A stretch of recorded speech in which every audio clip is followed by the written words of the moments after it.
Hi guys! What's up? Today, magkakaroon tayo ng first impression review. And this is the Essence Soft Touch Mousse Close-Up. Yan siya. And it's a bottle type na may cover. Mousse siya, absolutely. Yan. Actually, nagamit na to ng aking friend. So, medyo meron na siyang... Hindi siya nakatiis. Diba? Ako nakatiis, siya hindi. So, meron na siyang patse. Nagamit niya na to. Anyway, so this will cost you 379 pesos. I bought this one in Watson. Ang nabili ko is 04 or matte ivory. And mayroon pa bang sabi dito? Wala na. Alisin natin yung price. Bakit ba nilalagay ang price tag sa description? Paano mo mabasa yung description? Soft Touch Mousse Makeup for a natural and matte finish. And yun lang. I'm gonna try to put it with sponge and brush. This area muna. Let's try muna yung aking brush. Okay din. Okay din pala sa brush. Okay. Sa sponge.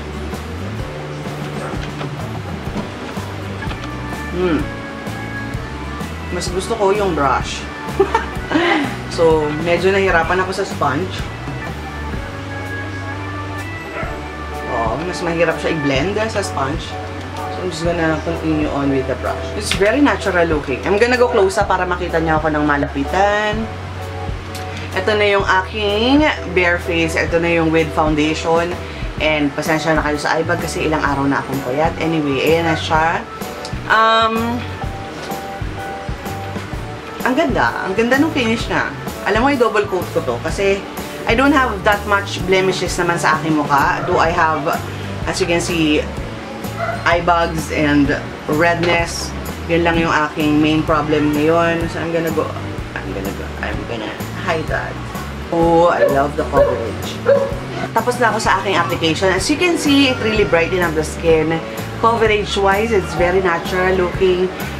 Walang patsi-patsi, parang pulbo lang ang dating. And also, yung finish na very soft, very matte, and very, parang naka-powder na ako at the same time kasi I don't feel anything, hindi siya mabigat. Parang ang dating niya sa akin hindi foundation, para siyang BB cream lang, gano'n. 6, nakikita ba?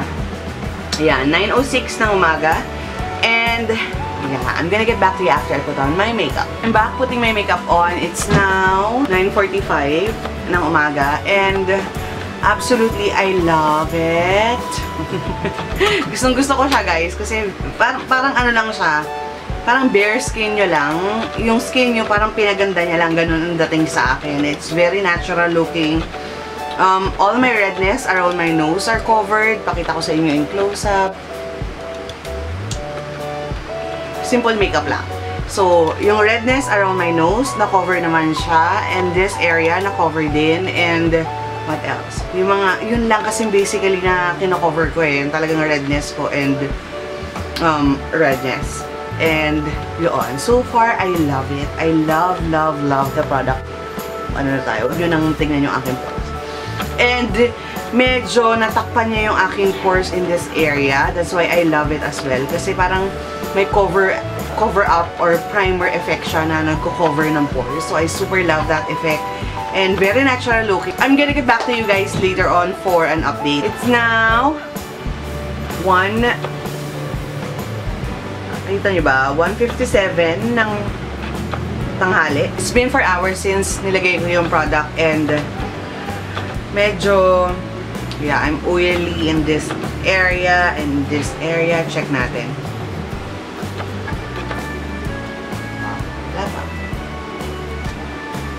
Unahin natin yung ilong. Wow.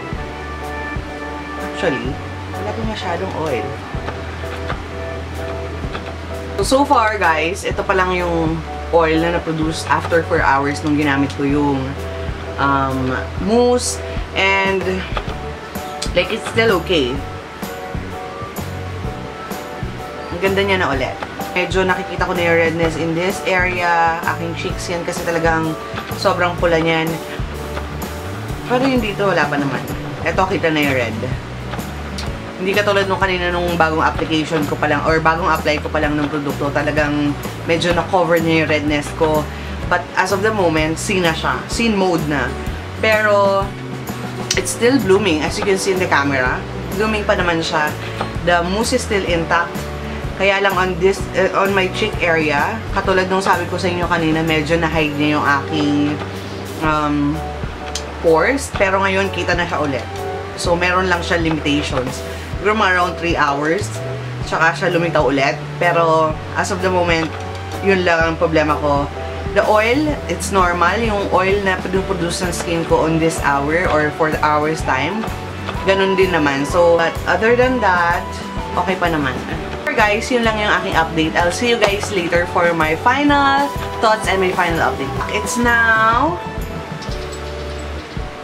Tama ba? 5:17 ng hapon, and it's been 8 hours. Super oily na ako, guys, as in. Super duper oily.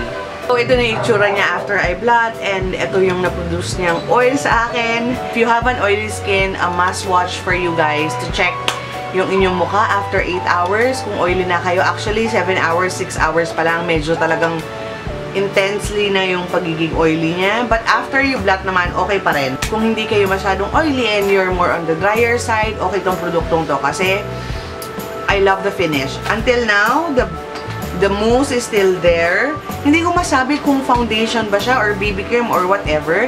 Kasi walang nakalagay dito kung foundation siya. It's just makeup. Mousse makeup. Wala siyang nakalagay.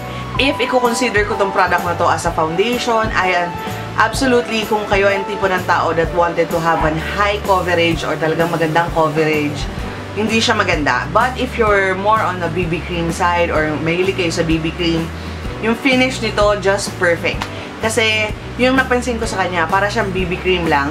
Hindi siya ganun ka full coverage. Though, it hid a little bit of my redness on my nose and in this area. At saka ito, na-hid naman niya. Itong produktong to, may mga produkto kasi na kahit oily ka na hindi mo mararamdaman. Itong produktong to, mararamdaman nyo siya. And the tendency is that, ako ang naramdaman ko kanina, nung nag-oil na ako, nandito lang ako sa loob ng bahay, pero parang ang daming grains ng mukha ko na parang ang bilis niya maka-absorb ng dumi. Parang ganun. Kasi, nung hinawakan ko tong area to, ngayon meron din eh, oh.